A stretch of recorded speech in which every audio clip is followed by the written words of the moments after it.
Leçon de l'école du sabbat mardi 22 août 2023. Réveille-toi, toi qui dors. Réveille-toi, toi qui dors.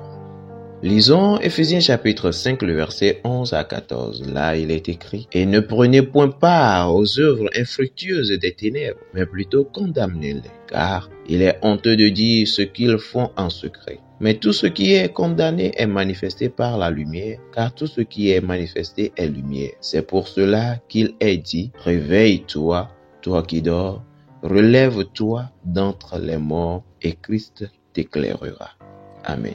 Quel puissant avertissement Paul donne-t-il ici et comment cela s'applique-t-il à notre situation actuelle? Pour comprendre Éphésiens 5, le verset 11 à 14, il est utile d'observer que Paul fait à plusieurs reprises deux exhortations alternant entre elles. 1. Ayez un style de vie honorable à Dieu en tant qu'enfant de lumière. Éphésiens 5, le verset 8. Voir aussi Éphésiens 5, le verset 1, 2, 4, 9, 10. Verset 11, verset 13 et le verset 14. 2. N'ayez pas un mode de vie sexuel immoral, opposé à Dieu, caractérisant les œuvres infructueuses des ténèbres. Éphésiens 5, le verset 11, voir aussi Éphésiens 5, le verset 3, 4, 5 à 8 et verset 12. Nous pouvons exploiter les exhortations parallèles d'Éphésiens 5, le verset 8 à 10, afin de comprendre Éphésiens 5, le verset 11.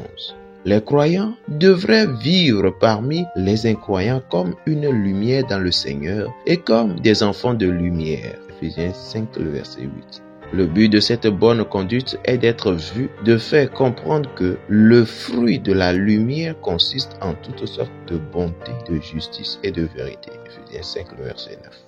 Paul préconise donc une stratégie pour montrer la bonté de Dieu. Les croyants devraient exposer les œuvres infructueuses des ténèbres par une vie pieuse comme alternative aux yeux de tous. Pendant ce temps, nous pouvons considérer le langage stimulant et poétique des versets 13 et 14 comme l'affirmation audacieuse de Paul selon laquelle, en exposant le fruit de la lumière, Éphésiens 5, le verset 9, les croyants peuvent attirer les mondains vers la foi en Christ. Je cite: « Mais tout ce qui est condamné est manifesté par la lumière, car tout ce qui est manifesté est lumière. » Fin de citation. Éphésiens 5, le verset 13. Lorsque la vie décadente est exposée par la lumière, les mondains peuvent voir que leur comportement, il devient visible, est véritablement sans avenir et lié à la colère. Éphésiens 5, le verset 5 et 6, et faire l'expérience d'une transformation des ténèbres en lumière,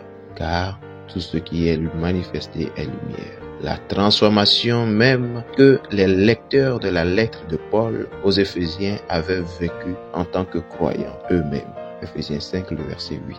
Que devons-nous faire du poème ou de l'hymne d'Éphésiens 5, le verset 14, qui utilise un langage associé à la résurrection des morts à la fin des temps, comparé à Éphésiens 2, le verset 1 et 5, pour lancer un appel clair à se réveiller du sommeil spirituel et à faire l'expérience de la présence transformatrice de Christ? Puisqu'Ésaïe 60, le verset 1 à 3, que Paul semble refléter, s'adresse au peuple de Dieu, Israël, nous pouvons considérer l'hymne poème d'Éphésiens 5, le verset 14, partie B, comme un puissant appel aux croyants chrétiens pour qu'ils se réveillent du sommeil et saisissent leur rôle de missionnaires, reflétant la lumière de Christ dans un monde de ténèbres, comparé à Philippiens chapitre 2, le verset 14 à 16, Matthieu 5, le verset 16. Comment vivez-vous le genre de style de vie qui peut exposer la vraie nature des œuvres des ténèbres? Fidèles auditeurs et internautes, que Dieu vous garde. Amen.